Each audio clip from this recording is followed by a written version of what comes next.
Well, good afternoon, everyone. Actually, it's evening. Hopefully, it's evening when you're watching it.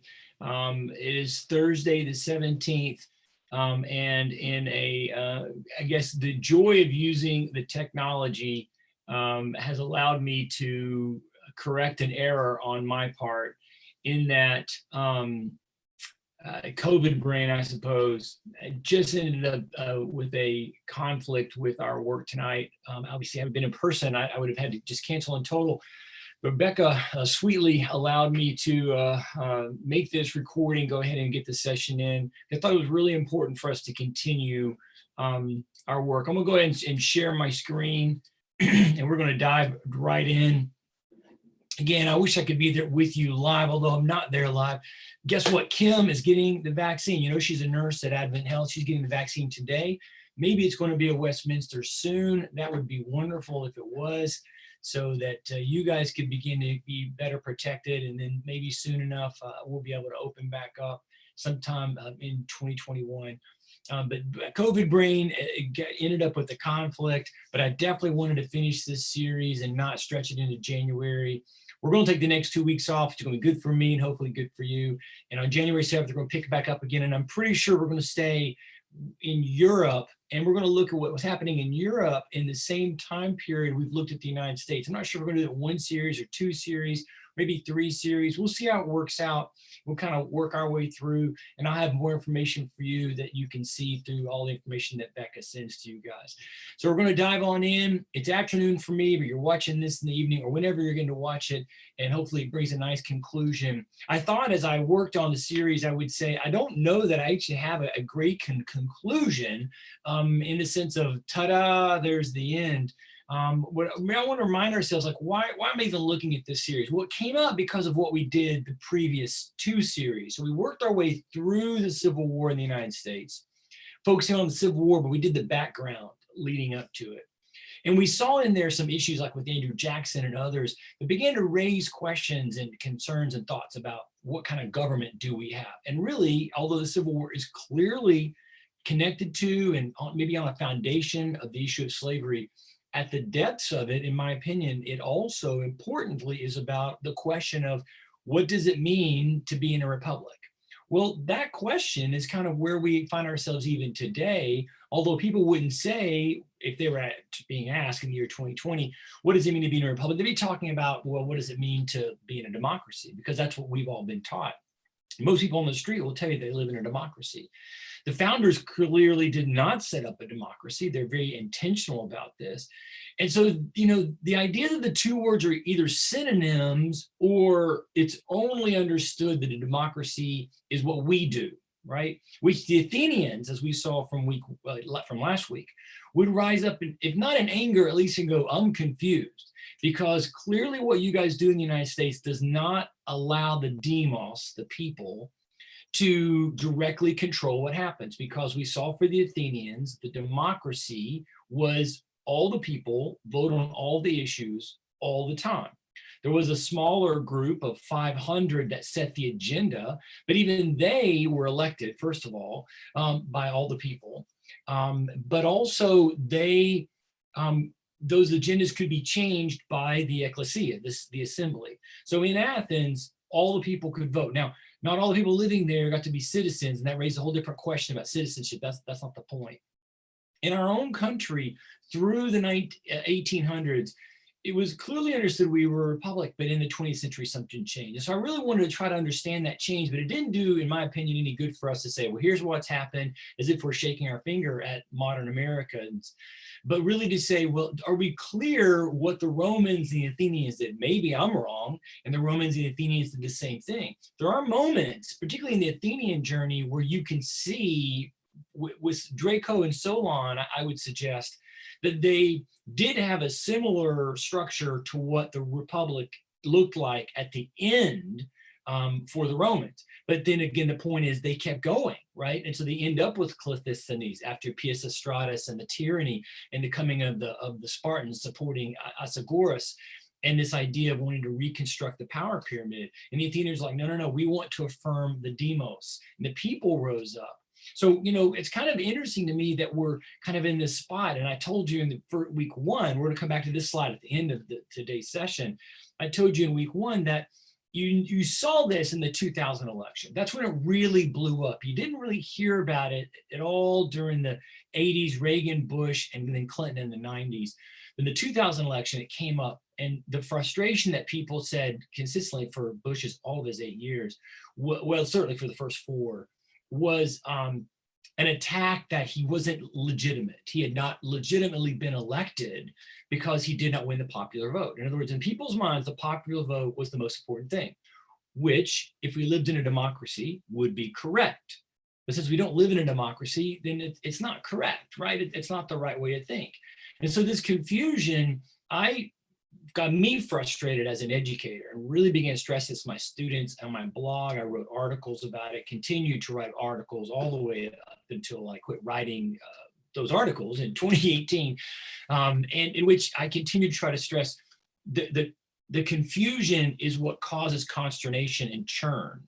Now, again, to be clear, and I'll reiterate this at the end, there's a sense in which I'm not doing this session to try to say democracies are bad, or we shouldn't be a democracy. Now, I have an opinion. I'll put that on the table. Then you may have already sensed it somewhat from other things that we've talked about. But clearly, if there's two different words that mean two different things, any effort or continued attempt to conflate those things, I think is problematic. And when that conflating ends up causing churn and consternation and anguish and frustration, I felt for my friends who were Al Gore supporters, right? My students who were Al Gore supporters in 2000, who were angry because there was a sense in which I felt they were justified in their anger because haven't I been told all of my life I live in a democracy? Now, there's a lot you could say, oh, they should know about the Electoral College, they should understand the depth, but then that's not fair, right? If you're told don't run a red light, but you've never been told the top light on a stop signal is red, you've been told that it's a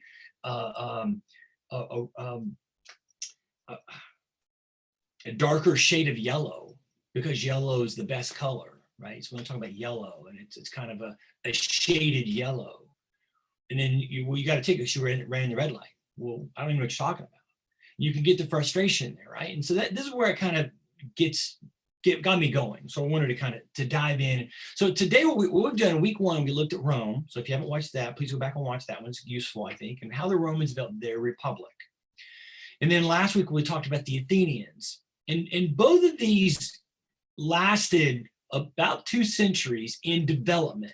So the Romans start in the mid 600s and really kind of bring out the republic in 509, and then spend another 250 years kind of morphing and changing it. It's not till in the 200s that the assembly really gains its voice and its footing, giving the larger group of people a voice.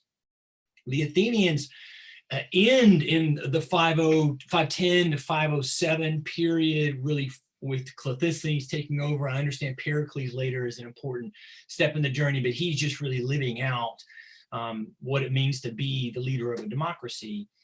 And so we saw this kind of taking time to kind of formulate and to go. We saw that citizenship was an issue, and we're not discussing citizenship. We're not saying who should be a citizen, who should get to vote. The question is not that I'm going to blame one system or the other for not being as good as I would want it in my life today because not enough citizens get to vote or too many get to vote. That's not the point.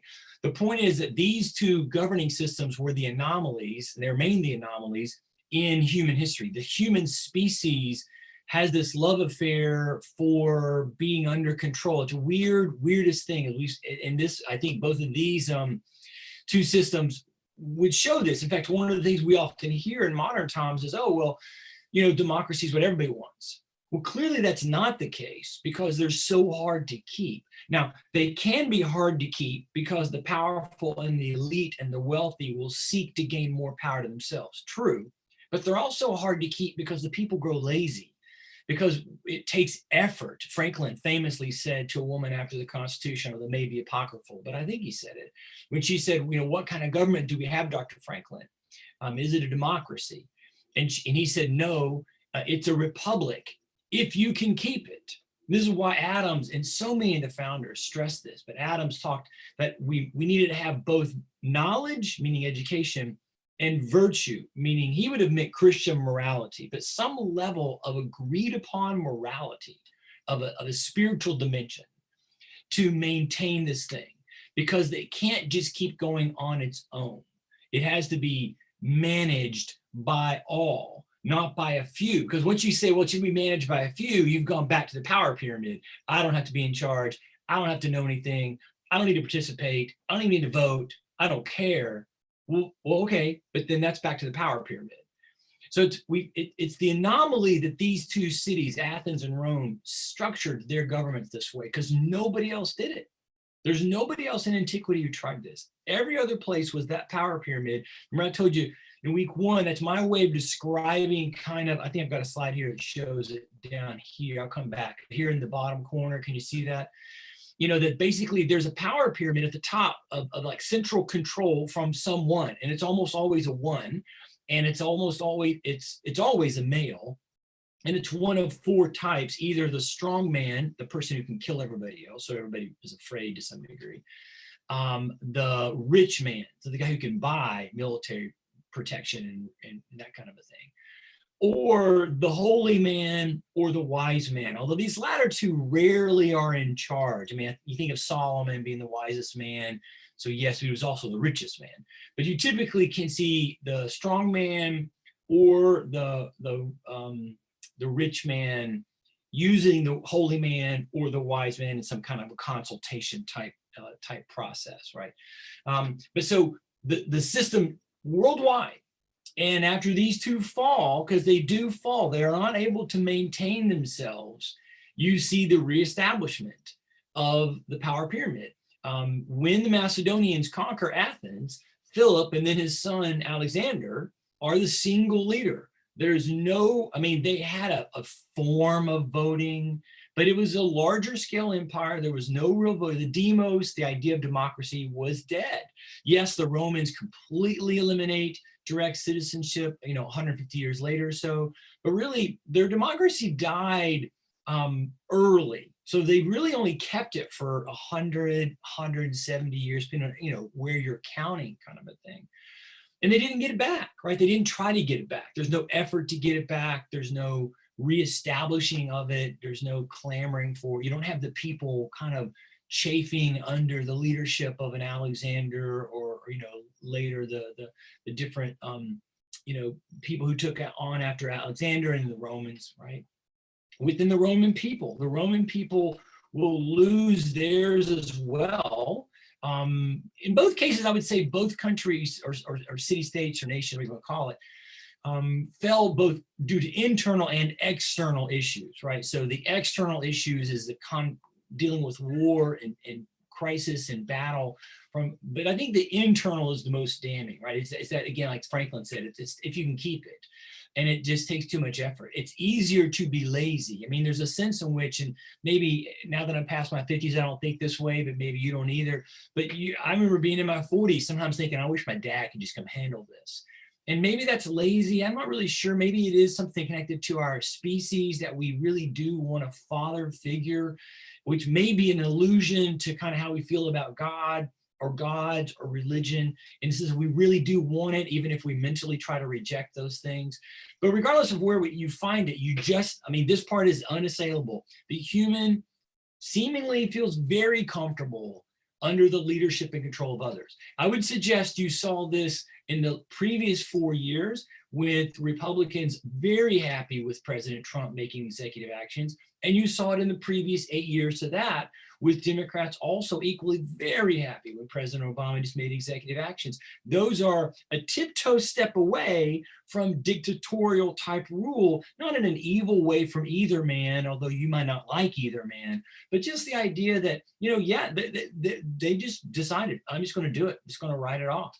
And the executive actions of those presidents were horrible in the sense of how government of the people should act.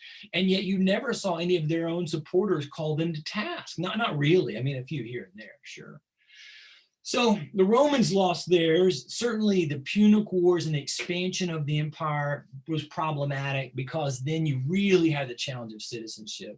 And of course, in those days, the participation in what would be any kind of government of the people would be really problematic the moment you were 10 miles away. If you live 10 miles away, it's not easy to get there, right? To go and vote or participate and be at the assembly or be at the ecclesia. And then that same sense of internal hubris, the kind of arrogance and the unwillingness of the powerful to allow other people to play and to reform. Had Rome really thought in a reformed manner, I think they could have preserved themselves over this century. This is my big word for the United States, not to get too current day political, is that we do not seem to have an appetite and maybe not a mechanism, not a good mechanism for which we can get reform. So what you see is this kind of this churn, this battle back and forth with average folks like me and you, maybe worried or frustrated or wondering how to participate, and then wondering at the same time, does my vote even matter? Do people listen? They don't seem to care. That's been the complaint for the past, I think, almost 20 years now growing, that there's a general sense in which Congress, the presidents, are very distant from us and they don't know how we live. They're not really living by the same set of rules. And they're not really, in one sense, participating in a similar system to us. And one of the things John Adams said about a republic is that it basically had a set of laws in which everybody's equal. In other words, to be a governing person, whether it's a city council person like in Winter Park, or whether it's to be the president of the United States, is you're just the same citizen. Same citizen you were before the election, same citizen you'll be after the election. And you're not special. You're not better. You're just one of us. But when government becomes them, and they're not one of us. Well, you see this in Rome with the four civil wars, starting with Marius and Sulla, and then working your way through Caesar and Pompey, and then eventually Mark Antony and Octavian go at it, with Octavian becoming successful, and he cast himself as the emperor. And he liked to claim, and probably went to his deathbed claiming that he had preserved the republic. But I don't know a historian around who doesn't say he wasn't the first emperor and the republic had died. And mostly what he did in calling things republic and maintaining the Senate, for instance, was all smoke and mirrors. So they died, right? Now, after that fall, in others, again, the empire goes on for 400 more years. So there's still the large scale land mass that was controlled by Rome. It had just shifted from republic to empire, and it grew a little bit, not much. After it falls, though, and it does fall in the 400s, the old power pyramid returns at the small level. So it had been large because again, the empire, again, power pyramid, emperor at the top, now breaks down. First the coming of the Germanic tribes, and then eventually just falls into the feudal system that you probably know well from the Middle Ages. Maybe we should do a series on that, what happened in the Middle Ages. And you see it also coming with the church. So the church initially being a very decentralized, localized, unimportant, kind of gathering until Constantine. And then Constantine, and through Constantine over the next 70 years, the church becomes the official church. And all of a sudden, by the time you get to the 600s or so, you see the papacy become the same power pyramid. The papacy is not in the Bible. The Pope's not on the Bible at all. And so you get this kind of sense of a man-made created structure that, again, is that same power pyramid with Rome at the center of it. And so throughout the West, you get this. Now in the East, the emperor maintained himself. Justinian's able to kind of control and maybe get some strength, but largely over a 1,000-year reign, the empire remains. It'll change names and some structures, but in general terms, it remains power pyramid. Okay, so how do we get to our day? Well, some changes began to happen in the late Middle Ages, the high Middle Ages. First of all, the cities began to reemerge. And in those cities, there began to be some autonomy for peasants. If you get to the cities, you can find some freedoms, and the cities themselves began to kind of build their own charters and ultimately gain some independence in which, and when they did, they typically were not run by a single person at the top. They still might be run by the richest merchants or a middle class or maybe an aristocracy, but not usually. Again, the whole point was you were at the top of the feudal system was not a king, but a noble. Now, ultimately, it develops into like a larger area of England or France where there is a person called a king at the very top of the power pyramid. But when peasants went to these cities, they weren't avoiding the king. In fact, sometimes they were appealing to the king for independence from the old feudal system noble lord. In the Italian peninsula, you begin to see the city-states, Florence, Pisa, Siena, Venice most famously. And they will, particularly in the Renaissance, begin to reestablish connections to their old Roman roots. And in doing that, will begin to mimic some of the idea of the Roman Republic. They begin to build a representative style government. It was very low percentage of participation. So it's not like something that was equal to the Romans, but it's in the right direction. And so by 1500, political theorists in England and France, they began talking about it. Some other things that we look at in the Middle Ages to say, hey, how do we get this back? We got to get it back before we can have the confusion. So that's what I'm trying to do right now, trying to make sure we clearly see how what the Romans did in the Athenians did was recovered, right? And again, the Renaissance is the main place. We talked about the Renaissance earlier this year, even before the pandemic. So when I was still getting to come see you, we talked about the Renaissance, and it's this recovery of these lost things. So the recovery is happening, and people are beginning to discover, oh wow, look what these guys, the Romans, and then later the Athenians, what they did. Well, okay, so what else can we see, right? In 1215, the Magna Carta is signed. Now it's not the thing that some people think it is. It's like the, congrats England, now you've created a republic. But it did affirm the idea of a parliament, which meant the guy at the top, now it is a king, at the top, has to answer to a group of people. Now, at the time of the Magna Carta signing, it was only the nobility, but it was the feudal lords kind of agreeing to work together, not independently like in the early Middle Ages. And this will open the door for a future coming when the parliament will have, when it's established, it does have both a House of Lords and a House of Commons, but the House of Commons is not important. Only the House of Lords matters, the nobility. But because it's established over time, the House of Commons will become the dominant, which I'll show you in just a minute. In Switzerland, the different cantons had a kind of an experimental thought process. They were isolated from each other and from the outside world largely. And though they were part of the Holy Roman Empire, they were allowed to establish and did begin to establish kind of a representative type government in a very loose assembly structure of all the cantons will begin to form. In the late 1500s, remember when we talked about the war's religion? We saw the 80-year war between eventually the Netherlands, the Dutch, and Spain. Remember that conversation that we had? Well, in the middle of that, remember there was the 1585 truce that kind of gave a little window before there was some more explosions in the 1590s. And in that moment when the Dutch had a breath, they established themselves as a republic. Now, they don't go all the way in. They don't mimic Rome completely. They don't ever actually elect like a leader. They don't elect a consul, certainly no president. William of Orange will eventually grow to be seen as like this leader, and then that will begin to birth the ideas that there should be maybe an executive. But still, the idea is that the different cantons get to vote and have an assembly representative, again, a government of the people type of thing in an assembly. And in the 1500s in France, which people don't really pay attention to this very much, because coming out of those wars of religion we talked about was the development of Louis XIV, the Bourbon family, and Louis XIV, from really Henry IV, Louis XIII, Louis XIV, they will really establish France as the premier vision of absolute monarchy, which is the power pyramid on steroids, right? But still before that, or while it's kind of going on at the same time as some of the religious wars, there are French theorists who are writing and suggesting that the direction they should go is similar to the English in an establishment of a representative body. They called it the Estates General, which you may remember when we talked about the French Revolution a year and a half ago. The Estates General at this moment is still an active body, not well represented and not very effective, but it does exist.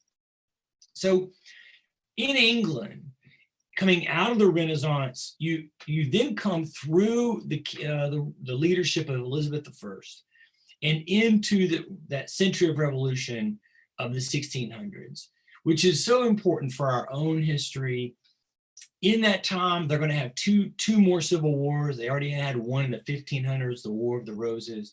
They're going to have the official English Civil War in the middle part. And that'll be a time when you see there, with the parliamentarians winning the Civil War and eventually executing the king, Charles I, they will establish a republic. Now, they called it a commonwealth, but it was basically this idea. And throughout the century, one of the things you can really see if you kind of study the whole century is a growth of the power in the House of Commons. So commons meaning for common people, not the nobility, all elected positions. And they will be a thorn in the side of James, Charles and James, all the Stuart monarchs. And eventually in the Glorious Revolution, that second Civil War, which is called the Bloodless Revolution, it was largely bloodless, but not fully bloodless. Parliament wins. They will write a Bill of Rights. They will invite William and Mary to come over, and there's a way to look at this from a Dutch point of view and say that they conquered England, but nah. They were invited over, they were completely supported, and they were invited over with stipulations, with restrictions. And so if you think about power pyramid, you don't imagine the person at the top or an absolute monarchy accepting restrictions, right? But William and Mary do it for their own reasons, and it's got a lot to do with warfare involving France and the Netherlands. But at the same time, they're doing it because Parliament's in charge. Parliament will affirm in the Act of Secession that comes a little after they write a Bill of Rights. It's England's constitution, basically. If you Googled English Constitution, you're going to get taken to the English Bill of Rights. Declaration of Rights is what it was officially called. And basically they lay out a bunch of rules. You can do this, you can't do this, we will do this, we will do. One of the things that the Stuart kings had tried to do would just eliminate Parliament. We just won't even have Parliament, right? And there's a long period where there's no Parliament in the 1600s. And so in the Bill of Rights, for instance, we will have Parliament all the time, and there will be new elections every 3 years. So you can see the people really beginning to gain their voice to the point that, as you can see in 1721, Parliament decides they're going to give the king a helper. And this helper will be one of the ministers, but he'll be the first minister. He wasn't called that initially, but that's what it becomes to be seen. And Robert Walpole then becomes the first prime minister, prime number one, first minister. And part of that was because George didn't speak any English. He was from Germany, from Hanover.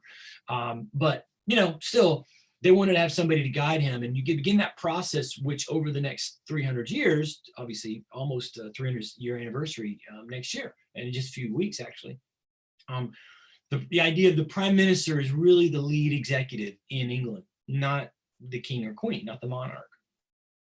Now, in America, this story, we've already covered it, so just skimming by really quickly.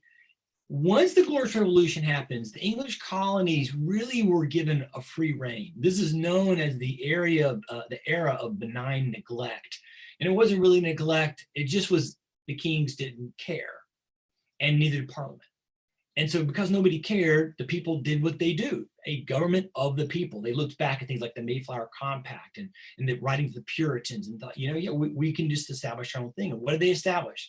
They wanted to establish rule of a group. Now, in some places like in South Carolina, in some places like in Pennsylvania, you still had an elite aristocracy. Franklin wars with the Penn family for all of his life, thinking they had way too much authority, and he wanted more independence of the Pennsylvania Assembly, basically, to be able to make decisions. And they did make decisions. But so you generally see the people, the British citizens, establishing this kind of idea of government of the people. Then, of course, comes the French and Indian War, and then after the war, a renewed focus by the English government to get more tax money, to try to establish some new rules. And of course, we know that story, we've gone over before, when it just all blows up, right? And when it blows up, eventually there'll be a new country called the United States, who do not reject government of the people. In fact, they further enshrine it in both of their constitutions that they wrote, the Articles of Confederation, and then what we call the Constitution. They enshrine a government of the people, assembly-styled system. In the second Constitution, the Constitution, it's a very clearly Roman-flavored version with a Senate and an Assembly that they called the House. And they gave a nod even to democratic principles. For instance, the House, you're elected by direct. No other place in the government was anybody, the people were not allowed to vote. So you can see very much them kind of mimicking the Romans, where nobody voted for the senators. You voted in the assembly for the assembly. Only representatives got to vote in the assembly, so the people never got a direct say in what happened. The representatives did their own thing. The consul and the tribune was not chosen by the people, and so the president would not be chosen by the people in the United States. And then they did talk about, shouldn't we be a democracy? Franklin probably would have been the strongest voice pushing this. Jefferson, had he been there, would have pushed it, but of course he wasn't there, at that time. He was with Adams in Europe as our, diplomats. But they did incorporate democratic principles. And I think this is a good place for me to start saying, you now have to think in terms of two different ideas of democracy, which I think is part of where the conflating and the confusion comes. Because there's capital D, system, democracy. That's what the Athenians established. It's a system, it's a governing type. So when people say we are a democracy, using it as a noun, right? But then there's a small d democracy, which is really more of an adjective, democratic principles, the effects of democracy, small d. What are those? One person, one vote. Most decisions, or all decisions, really should be made by majority rule if you're doing a real democracy. And so you see our founders giving that nod, right? In the Articles of Confederation, the vote was by state amongst the Senate and the representatives. In the Constitution, each person would vote how he and eventually she would feel, how they wished. Most of the decisions, if you read the Constitution, are by majority rule, but not all. Again, why are we not a democracy? Well, there's some of the evidence, right? They intentionally chose to make some of the voting not by majority rule, which you would never do if you were in a democracy. Democracy is always majority rule, period. If you don't like that, then you're saying, I don't like a democracy, which is fine. It's not good or bad. We're not saying necessarily, right or wrong. I'm trying to show you the distinguishing. It's like, I don't like red. I don't like this color. Well, then don't wear red. But I want to wear the color red. I've heard red is holy. Well, then you got to like this color, right? That's the thing. You don't like this color, don't get a red Coke machine, right? But that's the thing. Somehow we were like, no, I've got to have red. It's got to be democracy. Well, then it's this. Well, I don't like that. Well, then don't say that, right? So anyway, the change keeps happening though. And you begin to see in the 1800s, I think first in Europe, but also in the United States, this change in the words. So first of all, what happens is the French Revolution. And when you look at most of the revolutionaries, which we did, as we talked about, you can say there is a sense in which they are trying to mimic the United States. I mean, they're certainly drawing on Montesquieu. They're looking at England, Rousseau. I mean, they've got all the European Enlightenment thinkers that they're not just copying us. But there's a sense in which, yes, the United States established this government of the people. We can too, in our own version. And it was a disaster, as we've seen. And part of the reason I would say it's a disaster is because whereas in America, you had a clean slate with people coming from England who had largely just fought and clearly won a conversation about the people. In Europe, you have that century that 1,000 years we've talked about, where power pyramid rule. And so the people were more accustomed to that kind of leadership under the single rule, right? The single leader at the top. And so it doesn't work very well. They write over the next 2 centuries to this very day, they have written more than 15 different constitutions. We're on 2, they're on 15. That's almost as bad as Mexico, who in 100 years, I think has written about 15 or 20, between 15 and 20 different constitutions. They reestablish monarchy, I think it's 3 times. They vote for an emperor. So not like what we're going to see happening in say Russia, where there's a dictator who takes over by force. Napoleon and then Louis Napoleon, they're voted into office. So the French people go, I want republic. No, I want a monarchy. And then they go, no, let's have an emperor. There's that confusion amongst us as a species. I don't think that's a problem with France. When Louis Philippe takes the throne in 1831, Alexis de Tocqueville will travel to the United States. Now, that's a whole longer story about why he went, prison reform and some things he was doing. But there's a sense in which I think he also was trying to get away from this restored monarchy. And while he's there, he studies the American people. It's fascinating to read his thoughts. It's always fascinating to read what visitors think about coming to the United States.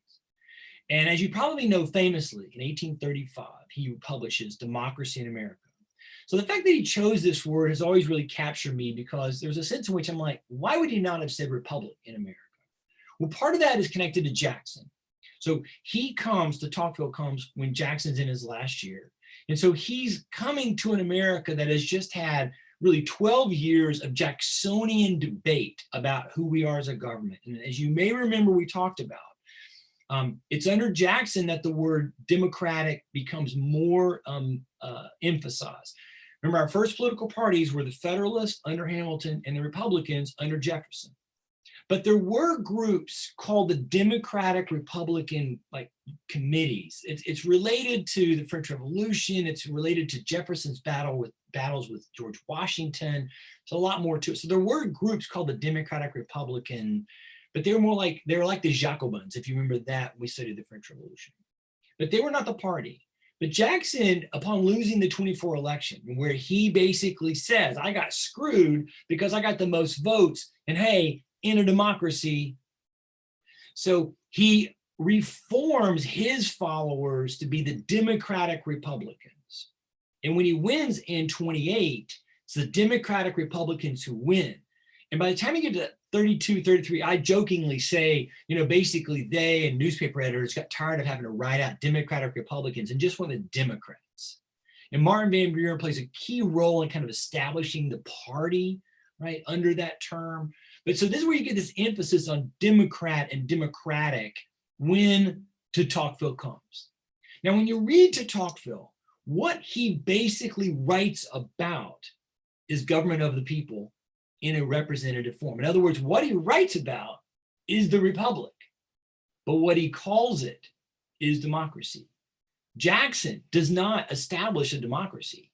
He continues the idea of the republic. Now, what Jackson argues is that the people are not getting fair rule, or that they're not getting a vote. And there's a whole bunch of questions about voting, which we know will continue through the Civil War, right? So in a discussion about a government of the people, if we don't use any titles, certainly voting and who gets to vote becomes a key component to it. And both Rome and Athens would have had people voting, in their systems. So that's not really what's at stake. And if the system does not have enough people voting, or we think there should be more people voting, that's a whole different conversation about what you call it rather than what you call it. But de Tocqueville is maybe one of the first moments in which you kind of get this idea of, wait, is the United States a democracy? Or in the minds of people, it is sort of a democracy. Now, the same sort of churn is happening in Europe at this same time. After the French Revolution really unleashes a whole host of what we call the isms, what I call the isms, on Europe. And there's a bunch of these that kind of all emerge at this moment in European history, and eventually will come to the United States. And perhaps the number one, particularly related to government, is this idea of liberalism. And liberalism, as they understood it, was individual rights, individual liberties, individual responsibility, and individual connection to government. It's all built out of the Renaissance. The human has value, that she can participate, she can learn, she should have voice in what happens within the governing system, right? And of course, there's a pushback, because if liberalism is what the French Revolution did, and as we just saw, the French Revolution is all churn and conflict and anguish, well, then I don't know if I like that. So its foil, its opposite, was conservatism, which was to conserve what was. And what was slower change, less chaos, but power pyramid, typically. 1820s, 1830s, and then most famously 1848, massive revolutions throughout Europe as the ideas of the French Revolution continue to churn. The 1848 revolutions were throughout all of Europe. It's one of the most impactful years in all of human history. Over 15, 16 different revolutions from Ireland to Russia, from the Netherlands to Denmark, down to Italy.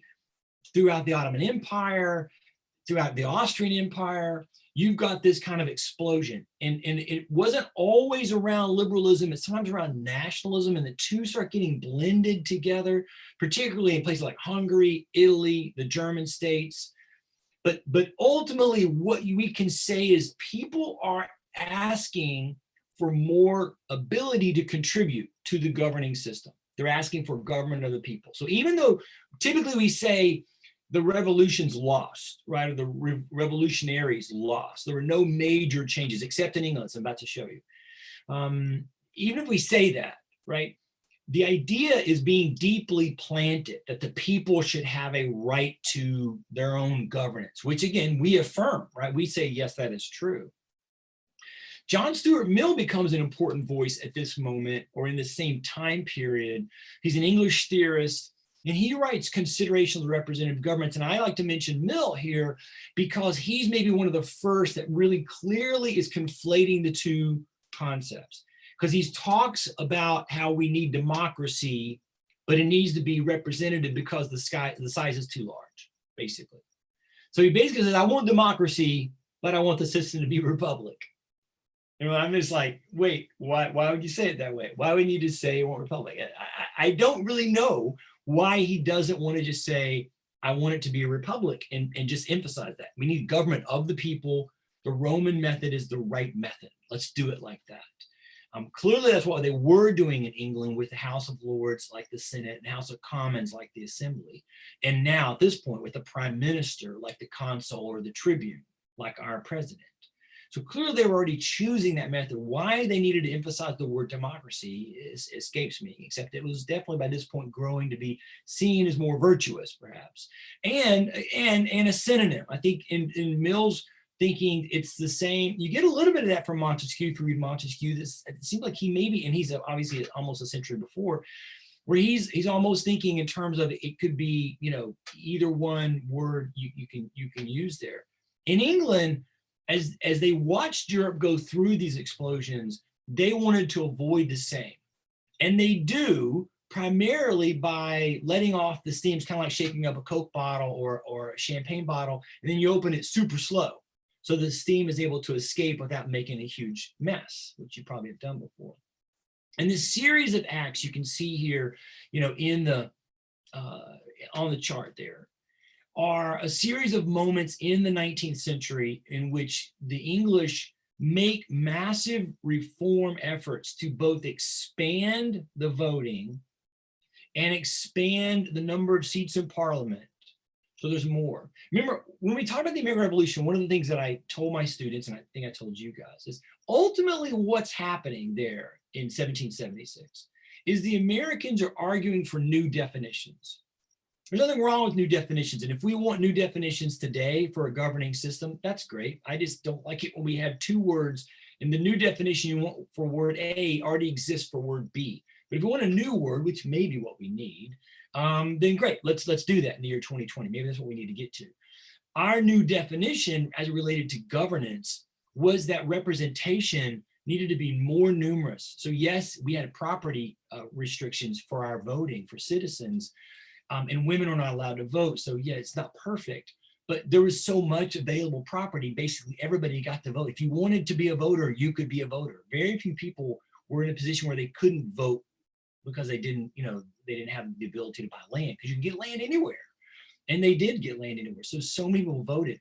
And when they looked at England in that, say, 1760 to 1776 time period, what they saw were so many members of parliament who supposedly represented the people being elected by so few people. There are some members of parliament who were elected by 5, 6, and 7 people. And often, most, if not all of the voters were family members. So clearly that's not representative. Clearly it's not what we would call a fair election or a fair, campaign. It's only 7 voters and they're all related to you. There's not even going to be a contest. How am I, a common person who lives in the region, represented by you? That was the argument we were making. Well, after we win the revolution, British citizens start making the same argument. And so they had this series of changes that allow and expand. They not only expand the voting, but they actually expand Parliament itself, bringing in more houses. They become more astute and aware of when they needed to shift representatives to be in a larger area. So for instance, all the urban cities are growing. So they begin putting more members of parliament from those urban cities so that people are better represented with smaller numbers of constituents per representative. This is like a really, really big deal. It's not till 1918, of course, the women get to vote, but all through this is all a move that people will say is expanding suffrage or broadening the idea of government of the people. And will begin by the time you get to the end of the 19th century to be talked about as, English democracy, which again, it's not. They in no way established democracy. In fact, in England, they maintained the monarchy.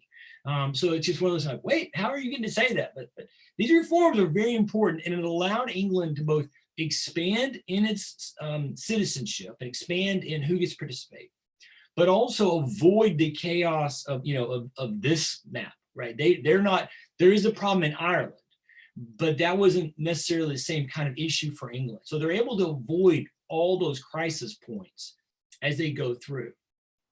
So then this leads us to where we were and just recently, right? In the latter 19th century. We're going to start wrapping it up here. The populists, as you all remember from recent, so I don't have to really stress this, began to be the group that verbalized what many people were feeling, and that there's a problem.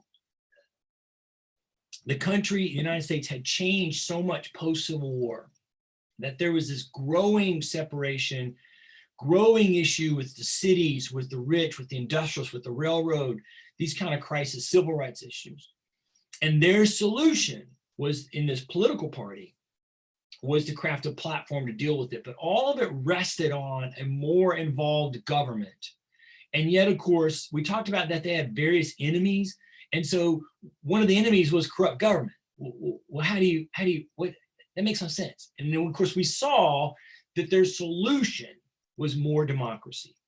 And that's both small d, which I think what they really meant, but also capital D concept. And they begin to talk about our democracy and what needs to happen in our democracy. How do we fix the democracy, all capital D, right? As a system. And I would say the populists and then the progressives behind them were, in essence, moving the direction of saying, we want to end the republic and reconstitute as a democracy, which, fair enough. It doesn't matter whether I like it or not. They're not trying to hide and conflate issues. I don't blame these guys for where we are today, the dilemma that has me teaching this series. And you see this effort, right? So they begin to bring in direct election. Some of these things I agree with completely, women's suffrage, right? But then they also bring in direct election to the president. They bring in direct election of the senators, which I don't have on the slide. I should have on the slide. The direct election of the president, not so much eliminating the electoral college, but a re-emphasizing that what happens in the popular vote really, really matters. When the founders would say, A, there shouldn't be a popular vote because it's confusing and it doesn't tell us anything. And B, if there is one, it doesn't really matter. All that matters is electoral college, which interestingly enough, the same Democrats who were yelling about Bush being selected, not elected, right? And they were mad, we need to get rid of the electoral college. Now are really happy there's an electoral college with the chaos that we're in now. I just find all that really interesting, right? And so all these different things that they did here were along the way of trying to bring and broaden the base, broaden the suffrage, citizen involvement through a variety of different ways. We saw all the changes that were happening in Wisconsin. So this takes us to Wilson. Wilson perhaps is the real standard bearer, the marker for trying to say, well, why is there this confusion? Because Wilson in his writings leading up to the election and then after the election through World War I really begins talking the most about the democracy.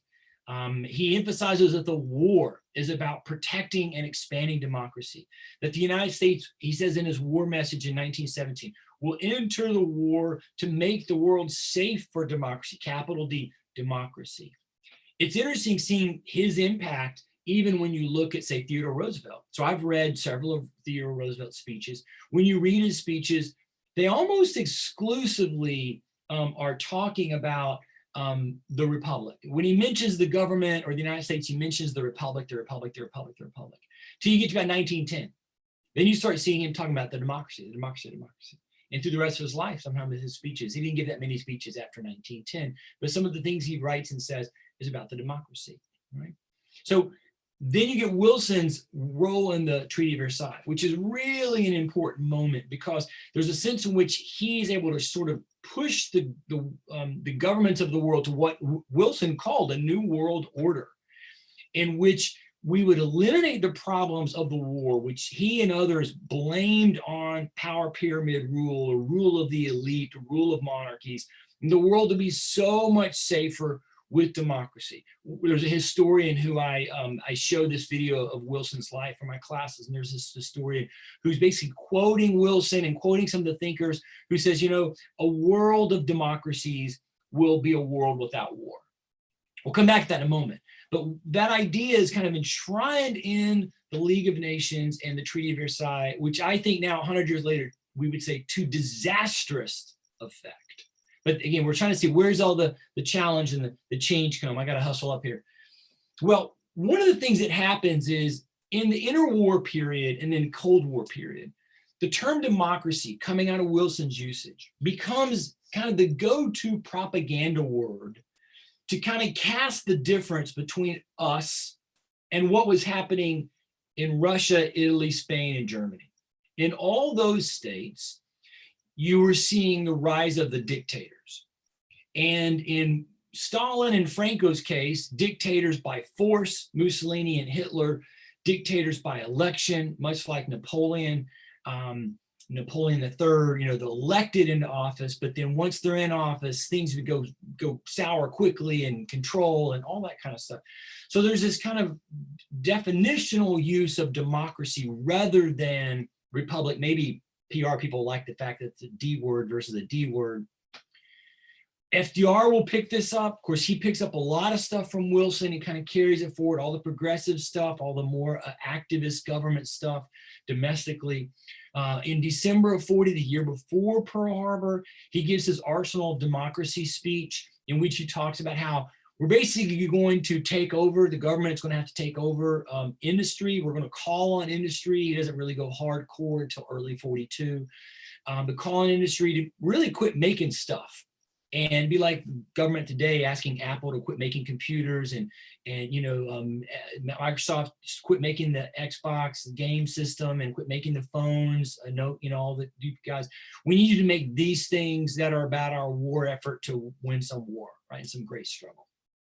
And he's trying to talk to people saying, hey, we're going to need you to accept less luxury, less consumer goods, but hey, it's all good because we're forming this arsenal of democracy. We're going to fund and get the war effort for England. So that's a key point. Once the war is over, with the establishment of the UN, you see this same idea. Now, democracy is not anywhere in the kind of the original documents because obviously USSR is not a democracy when this happens. But you get this when you read the tenets, the preamble talks about we the peoples of the world. And if you go to the UN today, I mean, democracy is like, that's what we do. That's who we are. We're this thing. And you get, again, this propaganda thing happening between over the Cold War, right? USA, democracy, good. USSR, communism, dictatorship, bad. Right? So you're able to kind of cast this, and republic just gets lost. It seems like forgotten. So at this point, you would almost say by the 1950s and 60s, it's only known we're democracy. And unless you say the Pledge of Allegiance, you don't even really hear the word republic. I mean, if you start with John Kennedy, maybe even Eisenhower's speeches, and you go to today, I mean, they might mention the republic in passing every so often, but almost exclusively they talk about democracy, democracy, democracy. So it almost had already been finalized throughout my entire lifetime that we are a democracy, and maybe there's some synonym action between the two words in the process. Higher ed gets involved. We're never immune from this. And in fact, as not in many other arenas, educators begin shaping and moving. Obviously, as students come through our courses, we have the opportunity, it's a privilege and it should be a serious privilege thought about, of shaping the minds of others. And so you see in the 1960s, through the Cold War, through Kennedy, particularly as Vietnam's in the background, you see this concern about democracy, and these various political science professors, Leiphart, Dahl, Huntington, they're all talking about the kind of concept that they want to see develop in the world, and that the only thing that really is good for the world is democracy. Again, republic gets lost Dahl uses them as synonyms, although it's really only democracy, but everything he describes is really a republic. And this is when you get to that, what I mentioned with Wilson a minute ago, the democratic peace theory. So this is this idea that, as I just said a few minutes ago with the other professor, that if a world of democracies will not go to war because people will not vote to go to war for themselves, let alone what you have done to them.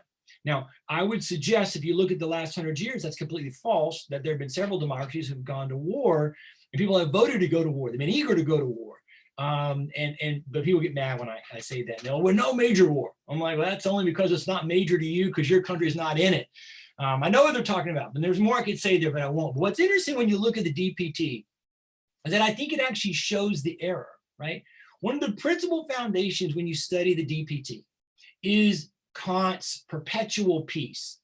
Now, in Kant's writings in 1795, what he talks about are republics. It's very clear he is not talking about the Athenian style of government.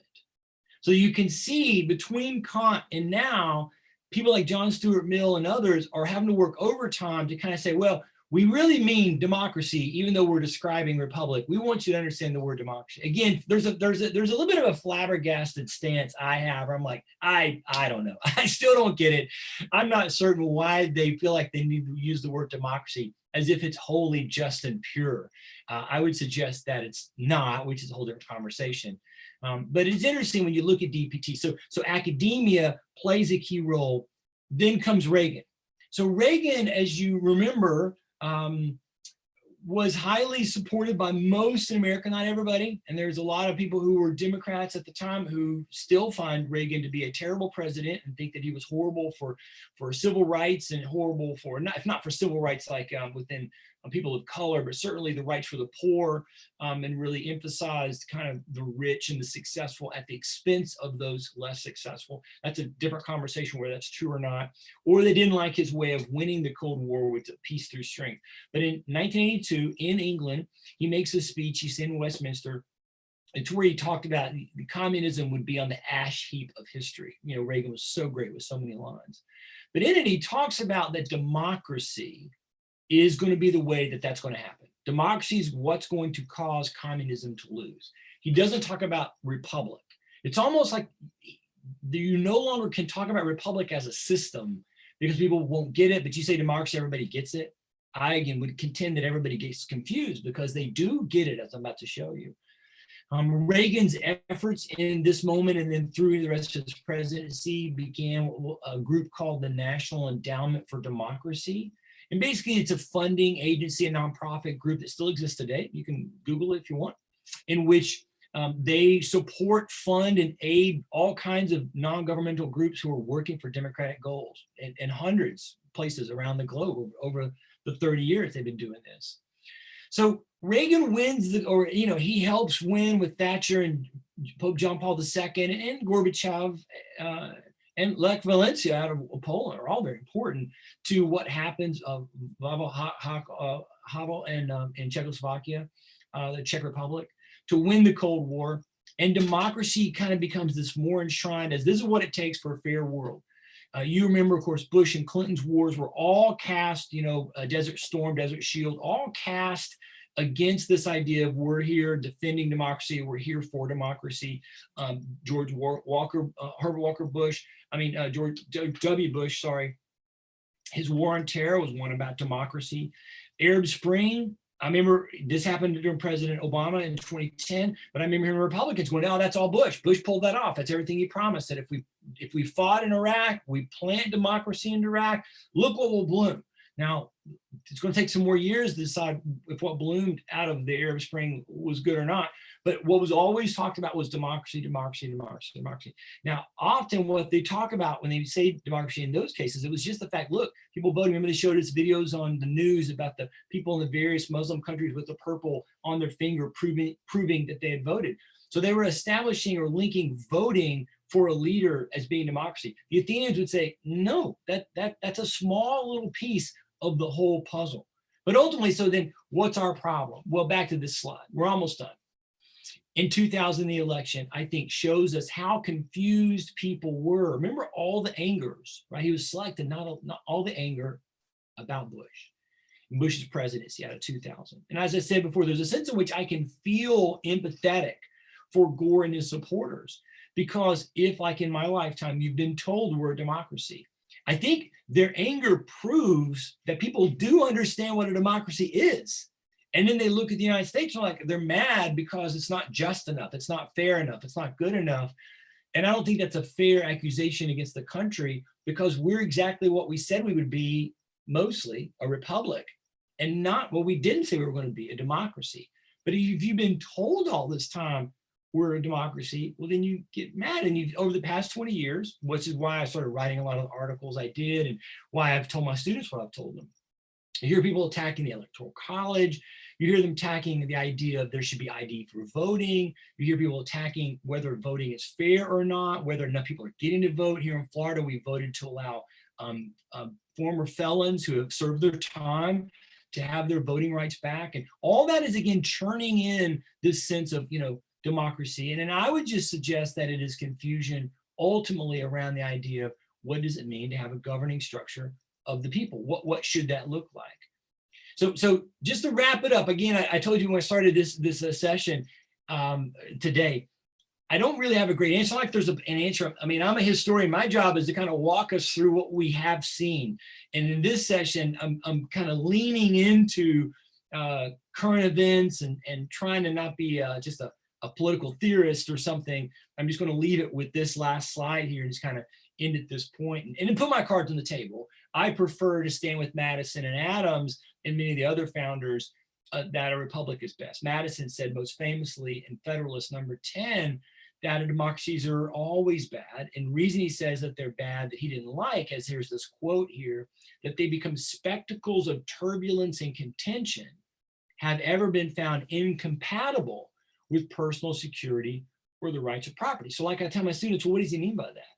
Well, in majority rule, if you can just convince a new majority, then you can flip-flop decisions all the time. Whereas in a republic, in a representative government, while you can see changes in governing systems, you're usually much slower. And for the founders, a democracy is the majority unleashed, which is, again, the whole point. We all vote, majority rules, period, end of story. If we're going to say people who have glasses cannot hold jobs anymore, and if the majority votes for that, people like me are out of luck, or I might start working without my glasses to try to pull it off, right? So I can keep my job. There's no redress. There's no real judicial system. Remember, we did see in Athens that they eventually do bring in a judicial system and try to have judges try to pull off the laws that the assembly had voted for, right? But there's no real need for like a Supreme Court. There's nobody going to call the laws into question in a democracy, because the democracy is the people getting to vote. Whereas in a republic, the opposite happens, right? It's the majority leashed, right? It's the minority protected. Whatever the minority is, people with glasses, left-handed people, people of color, people of sexual orientation, whatever the minority is, they're protected against or from the majority. How? Through the Constitution that's governed and settled by the voice of the people in the representatives. I look at decisions like the direct election for senators, which I've told you before, as one of the great disasters of the progressives, because it did precisely the opposite of what the founders wanted, and precisely, I would suggest, the opposite of what the progressives thought it would do. Progressives thought it would somehow give more vote and voice to the people, and instead what we've ended up with was senators for life. We sort of have representatives for life, but because they're elected every 2 years, there's a little bit more churn there, a little bit more turnover. But the senators, the average term for senators now is, I think, 26 years, 27 years. I mean, that's the average. Previously, it was like 10 years, which might have been too long, but it showed you that when it was left to the state legislatures, which, remember, that made it closer to me. The direct election to the senators is kind of a smokescreen, because, as you know, particularly in a state our size, but I'd say even in a state like Rhode Island, they don't care what you think. But your legislator at your state capital will more likely care and will more likely have to deal and respond to us. Well, regardless of whether I'm right or wrong, we're in 2020. And ultimately what I wanted to do with this series is show myself. I mean, I was kind of interested in doing this because I'm just like, I get so frustrated with this sometimes. And I'm like, I want to try to dig into it myself. And I worked with a couple of my political science professors who are good friends, and asked them, hey, give me your opinion on this, and kind of talk me through what are some of the reasons you see in the 20th century the two words became conflated and really democracy becomes out in front. It becomes wholly just and pure. What you do with it is what you do with it. Feel free to share this with others if you'd like. Feel free to ask me any questions too. I'm certainly not perfect in it, as I've said many, many times before, and your questions are always a joy for me. Again, I am so sorry that I'm not there with you, not even on the same timeline, but Rebecca's going to show this to you tonight, and hopefully you see it, or you see it when you watch it, and it kind of wraps up this series. I look forward to seeing you guys. I hope you have the merriest of Christmas. If you're celebrating Hanukkah, I hope it's a wonderful time for you, or whatever series celebrations you do during the holiday time. Have a happy new year, and I will be with you, I'm assuming, through Zoom early January. The plan right now is January 7th. We'll kind of cross our fingers and hope COVID brain doesn't make me somehow miss something else I'm supposed to do with you guys. And we will start a new series. I think it's going to be in Europe. It may be in that same time period. We were just in the United States. We'll see. All right, maybe we'll back up and pick up some other things in more Middle Ages time. Thank you so much. Thanks for another great year being with you guys. And with that, I will call it a night. All right, thank you so much.